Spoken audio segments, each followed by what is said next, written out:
કન્યા તો લાવ્યા છે, પણ ગોર બાપાને એમ છે ગોર મહિનાની કન્યા લઈ ગામ મારી છેકડી જ કરશે. તો જે પરસોત્તમ ભગવાન છેકડી તો કરશે, પણ હો બાપાને કીધું એક ડેલી મેં ત્રીજી ડેલી આપણી છે. તો જે પરસોત્તમ ભગવાન ના હું હમણાં બેસજો તો હમણાં આવું છું. તો જે પરસોત્તમ ભગવાન દીકરા વિનાની કોઈ દીકરીને આવે આવી કાક માવું વાર્તાઓ લઈ આવે.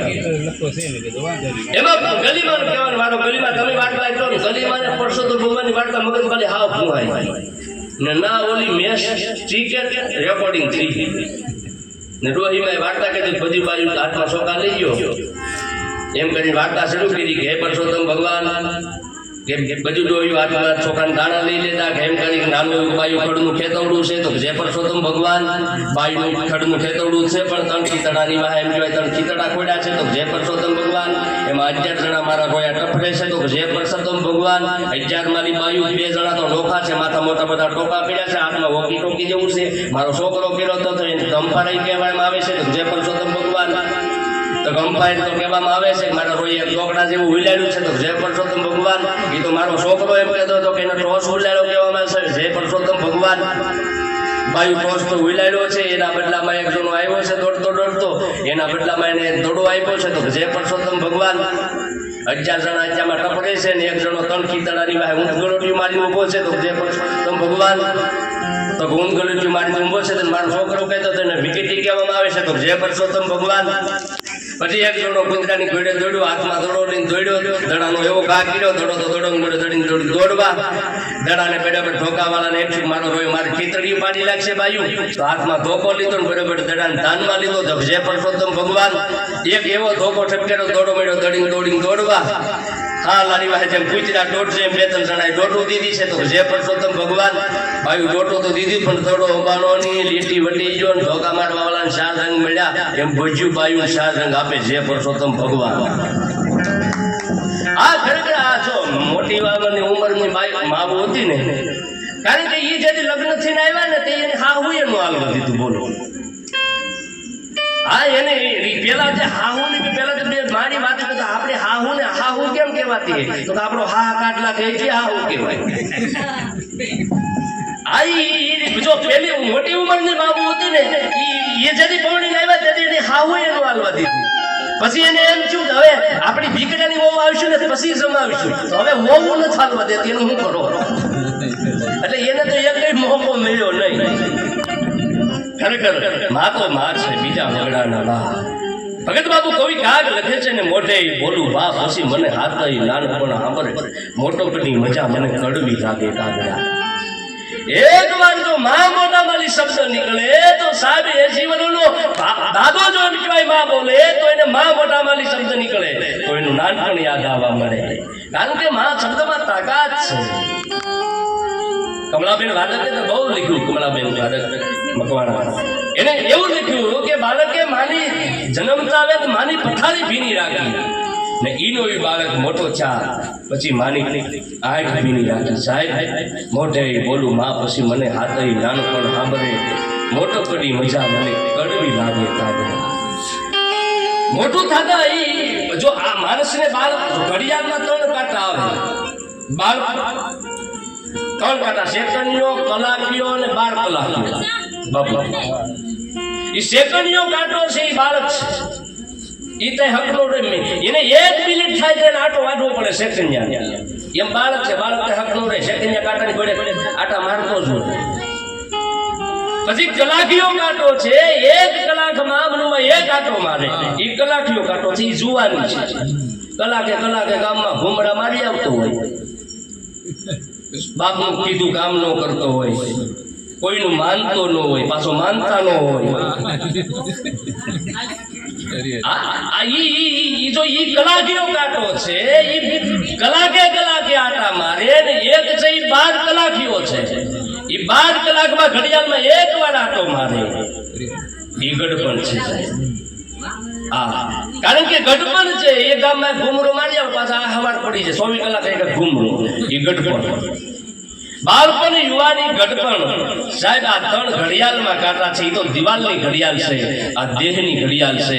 જો દેહની ઘડિયાળમાં સંતોના જો આશીર્વાદ મળી જાય, માં ભગવતીના આશીર્વાદ મળી જાય, વાદે વિવાદે નમસ્તે નમસ્તે. જેથી આદિગુરુ શંકરાચાર્ય પોતે 35મા વર્ષે તો જોડે દિગ્વિજય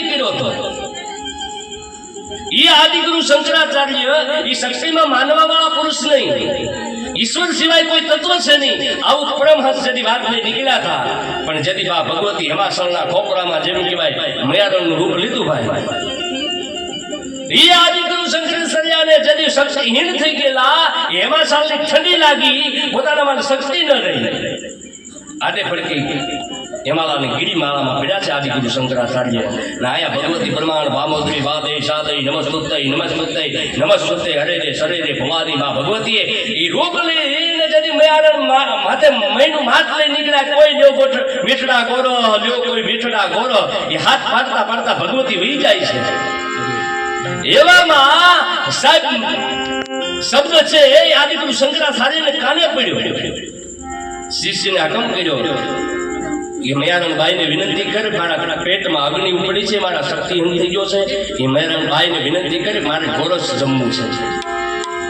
બરોબર ભગવતી જે ભગવાન ભામોદરી જે મયારણનું રૂપ લઈને જે હિમાચલના ખોપડામાં પગલા મારતા હતા, અને આદિગુરુ શંકરાચાર્યના શિષ્ય જે આડા આપણે કીધું કે માં બેન અમારા ગુરુને પેટમાં અગ્નિ ઉપડી છે, એના માટે ગોરસ જોઈએ છે. તેથી ખાડ ખાડ ખાડ દાંત કાઢ્યા. માં ભગવતી કીધું કે ગોરસ એમનેમ નો આવે, એ તો જે અહીંયા જેને જોતું હોય ને એ લેવા માટે આવે તો આવે. તો મારા ગુરુ છે કે જે હોય તો તારો ગુરુ મારા શક્તિ નથી, મારા ગુરુ શક્તિહીન થઈ ગયા છે. તો તારો ગુરુ ક્યાં શક્તિમાં માને છે?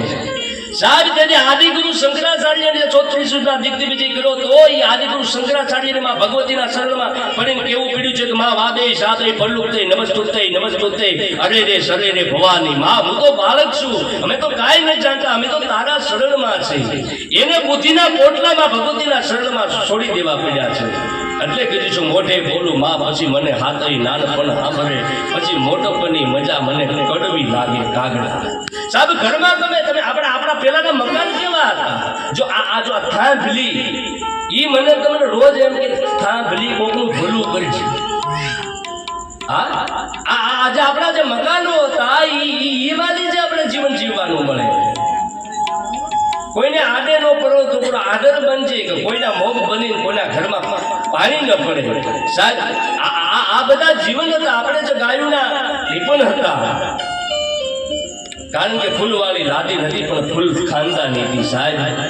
કારણ કે માણસ મર્યાદામાં જીવતો હતો, આપણા ધર્મની મર્યાદા હતી. કારણ કે માણસને ધર્મની મર્યાદા હતી. આપણો વડીલ કોઈ આપણા મા બાપ જો બેઠા હોય તો એની મર્યાદા હતી બાપુ. એટલા માટે આપણામાં કોઈ દુર્ગુણ નહોતો આવતા. કારણ કે આપણા દાદા બેઠા હોય ત્યારે તો મારીથી માવો ન ખવાય, જ્યાં સુધી મારીથી તમાકુ ન લેવાય, આ મર્યાદાનો બંધન હતા. એટલે મારી તમારી પાસે કોઈ દુર્ગુણ નતું આવતું. સાહેબ તારે મર્યાદા હીન થઈ ગયા છે. ખરેખર આ બધું આપણે આ ધર્મ કઈ રીતે બચાવવો એમ લાગે ને, કઈ રીતે સાહેબ? કારણ કે અટાણે માણસો એમ કહે છે બહુ મોંઘવારી વધી ગઈ, આ વધી ગઈ. હકીકત જો બધામાં લોભ પાપનું મૂળ છે, પણ અમુક જગ્યાએ તમે લોભ કરો ને સાહેબ ધર્મનું મૂળ છે. આ વ્યસનમાં તમે લોભ કરો ને તો ધર્મનું મૂળ છે. જો કારણ કે એ મને તમને આવડતું નથી, આપણે ધર્મમાં લોભ કર્યા ભજન ન કરાય. તે આપણે એમ થાય કે અફઘાનિસ્તાનની પડી જાય અહીંયા ક્યાંથી એમ. આમાં પાણીએ હાથી ડૂબી માછલા તડકલા થાય. જગતમાં કરવું હોય તો, અને બુદ્ધિ જો નાગરી હોય તો જગતમાં અનુન કરવું હોય તો. હા નકર એક દાદાએ 80 વર્ષે કોઈ રામ નામ જ લીધેલું નથી. હા જો આ છેલ્લી ઘડીએ છેલ્લા સુવા જતા છોકરાને જો છેલ્લી ઘડીએ રામ નામ બોલી જાય ને તો રામ શબ્દ આવી જાય ને તો મોટામાં રામ નીકળી જાય ને તો દાદાનો જીવ આલખોટ રામના શરણોથી ભોગી જાય. હવે એ ગામમાં કે રામ સાગર લઈ આવો. ગામમાં રામ સાગર લાવ્યા, દાદાને દેખાડ્યું. દાદા આને શું કહેવાય?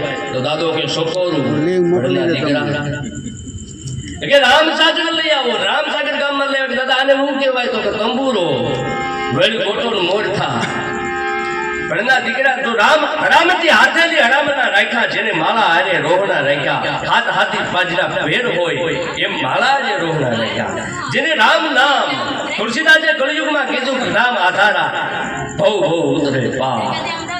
એક તમારે જો નામ આવડી જાય, રોજ કીર્તન થઈ જાય, મા ભગવતીનું સ્મરણ થઈ જાય, મા ભગવતીની યાદી થઈ જાય, મા ભગવતીની કૃપા થઈ જાય. આ જો તમારે આ માઇક મોડે ને તમને મને એમના માઇક મોડીને કબીર સાહેબના બાદશાહના ખંભે હજી બે બાપુ બાદશાહે પંડિતોને બોલાવે કે આ માયથી હાથું ગહે હોતા બોલા પંડિતો કે આવું તો અમે નહીં જોયેલું કોઈ અમારે કોઈ શાસનમાં નથી જોવા આ રળીને આપણા શરીર બેન બે પગું ગહે હોતા આ તો અમે નહીં જોયેલું પંડિતોને પેલા કીધા આ બાદશાહ કે નહીં એટલું બતાવો આ ખંભે માયક બેહીને બે પગું ગહે હોતા અને બિરબલને બોલાવવામાં આવ્યો બિરબલ અહીંયા આવો પંડિતો જવાબ નથી દેતા તમે હું જવાબ દો છો આ માય કાય તો હાથે કહે એવું તો કે કબીર બિરબલ બહુ બુદ્ધિવાળા બિરબલે કીધું મહારાજ તમને જવાબ દેવો તો ખોટું લાગશે એ કે માય આવી પગ તમને હાથ ખંભે બેહીને એમ કહે છે કાક દેતો રહી ને હાથ ગળતો રહે હા એ માઇક મને તમને તો કાયમ ઉપદેશ દેતી હોય એમ જીવનમાં મૂળ તમે કાક દેતા રહી મૂળ તમે કાક ધર્મમાં આપતા રહી તો ધર્મ આપણા અડીખમ રહી હા સા જો આ સા છે ને આપણી વ્યવસ્થાની સા જો બંધારણની સા હોય તો રાતે 2 વાગે જાગીને ઘેરે ન કે સા કરશે નહીં આ તો જાગવું છે એટલા માટે આપણે સા છે પણ અમુક સા હાટું જાગે એનું શું કરો આ જો આ ખરેખર ભજનમાં સા છે પછી જો ભગવાનની ભક્તિ ભળી જાય ને તો જીવન તમારું મીઠું થઈ જાય કારણ કે બાયુ જે રોટલી કરે ને એમાંય પરમાત્માના ભગવતીના ગીત ગાતી ગાતી જો રોટલી કરતી હોય ને તો મગમલ જેવી રોટલી થાય ને ઈની બાઈ ગાયું દેતી રોટલી કરતી ને ભૂતની હકતોલી જેવી થાય કારણ કે તમારા ભાવથી તમે શું કરો છો તમારામાં મુક્તિ જે મારો પ્રેમ છે તો સત્યનારાયણ ભગવાનનો આ રવો મીઠો થાય એનું કારણ શું છે કારણ કે ભગવાનનો ભાવથી આવતો હોય મારે ઘરે ભગવાન આવ્યા મારે ઘરે સંતો આવ્યા મારે ઘરે મહેમાન આવ્યા આ ભાવથી જે તમે કરતો હોય સાહેબ એવા પ્રસાદ મીઠો થાય કારણ કે ભાવ એમાં ભળી ગયો ભાવ વિનાની ભક્તિ નકામી દિવસ સંત વિનાની રાત નકામી સૂર્ય વિનાનો દિવસ નકામો પૈસા વિનાનું પાકીટ નકામો આ જીવનમાં ખરેખર આ જો આપણો પાકીટ અને પૈસાનો શું કામ આનગર હમણાં એક જણો બસમાં સેડ્યો તો બસમાં પૂછ્યો તો સાહેબ માસ્ટર સાહેબ બીડી પીવું તો કે બીડી પીવાની મનાઈ છે તો માસ્ટરને સિલાવ્યું તો કે આ બસમાં ઠૂઠા હેના પીડ્યા એ માસ્ટર સાહેબ કે પૂછ્યા વિના ને ખેસી જાય એના છે આ પૂછવા વાળાના એકઈના ઠૂઠા નથી અહીંયા આ ખરેખર આ જીવનમાં મૂળ તમે સારું જીવન જીવીને ભજન જો મને તમને સાંભળવા મળે ને મારું એક પ્રસંગ કઈ વળી પાછું ભજનના માહોલમાં મળવું છે એક ઘોડે ચાર પોતાનું ઘોડું લઈને ભાગડતા રમા એ ઘોડની ખેલવતો જાય છે ધીમે ધીમે એમ કહેવાય વૈશાખ મહિનાનો તાપ તપે છે જો આ તડકાનું વર્ણન આવતું પેલા કે મુઠ્ઠી ભરીને જારી નાખવાનું ધરતીની માથે ફાટ ધાણી ફૂટી જાય હરણના કુંબલા તૂટી જાય એવો તડકો વર્ણ ન પીડ્યો આ લોક સાહિત્યના તુહાસા પીડ્યો એવો કાળજાળ ઉનાળો વૈશાખ મહિનાનો ઘોડો ભાગડતા રમા એ ઘોડે સવાર ઘોડી લઈને જાતો હતો એવો પાણીની તરસ લાગીને એક પાણી હેવડે એક દીકરી પાણી ભરે છે ઘોડું ઊભું રાખ્યું એક દીકરી પાણી ભરે છે ઘોડેલી હેઠે ઉતરીને કહે છે કે બેન મને પાણી પાવ મને તરસ લાગી છે દીકરી કીધું આપણે હું પાણી પાવ અને હું પાણી પાવ ને તું મારો અંગનો છેડો હેડ તો તને રામ દુહાય છે કા બેન મને પાણી પા મને તરસ લાગી છે હું પાણી પીધા પછી જો તારો અંગનો છેડો અડું ને તો મને રામ દુહાય છે એ જ દીકરીએ વાયુને પાણી હેચીને એ રાજપૂતને પાણી પાયું ને એ જ રાજપૂત એમ કહેવાય ઘોડી લઈને ગામની અંદર દાખલ થઈ ગયો પણ જે ઘેરે મહેમાન થઈને જવાનું હતું ના ઢોલિયા ઘણાના મહેમાન ગતિ કરે પણ એ જ દીકરી માથે બેડું લઈને પાછી એ જ ઘેરે આવી જે મહેમાનને પાણી હેડે પાણી પાતો જોયો તો એ જ મહેમાનને એમ કહેવાય ખાટલે બેઠેલો જોયો આજ એમ કહેવાય માથેલી હેલ પાણી આરે મૂકીને ગળગળતી દોઢ ગાધી ને આજ એની માને પૂછે છે માં મને જલ્દી જવાબ દે આપણે ઘરે મહેમાન કોણ આવ્યું છે જો બેટા તને ખબર નહીં નાનપણમાં તારી હગાઈ થઈ ગયેલી આ રાજપૂત તને તેડવા માટે આવ્યો છે રાજપૂત તને તેડવા માટે આવ્યો છે હાય હાય દીકરીને એમ થયું ધરતી ફાટી જાય હુમાઈ જાવ કેવું કોને રાજપૂતને ખબર નથી કે પાણી હેડે પાતા મેં રામ દુહાઈ દીધી છે એને જ મને તેડવા આવ્યો છે પણ એ જ રાજપૂત જેથી એમ કહેવાય દીકરીને તેડી જેથી ઓરડે મળવા જાય તેથી ઓરડી જવા જ આવ્યો હતો કે રાજપૂત અંદર પગ નહીં બેઠા કેમ તો પાણી પાતા પાતા પાણી હેવડે રામ દુહાઈ દીધી થી બીજી કોઈ નથી આપ હું છું હવે એક ઢોલીએ તું એક ઢોલીએ હું હામા માલાના લેરખા લઈ લઈ પરમાત્માનું ભજન કરજી વાદે સાદે પલ્લુકતઈ નમસ્તુતઈ એ માં ભગવતીનું ભજન કરી જો માલાનો લેરખો લેવો હોય તારા માટે બાવડા ખુલ્લા છે તેથી રાજપૂતે કીધું રાજપૂતાણી વાંધો નહીં જેવી તમારી આજ્ઞા ચાબી હામા ભગવતીના જોગમાયાના હાથમાં માળા લઈને વાદે સાદે પલ્લુકતઈ નમસ્તુતઈ એ ભજન કરતા કરતા કરતા એક દી એવો સમય આવી ગયો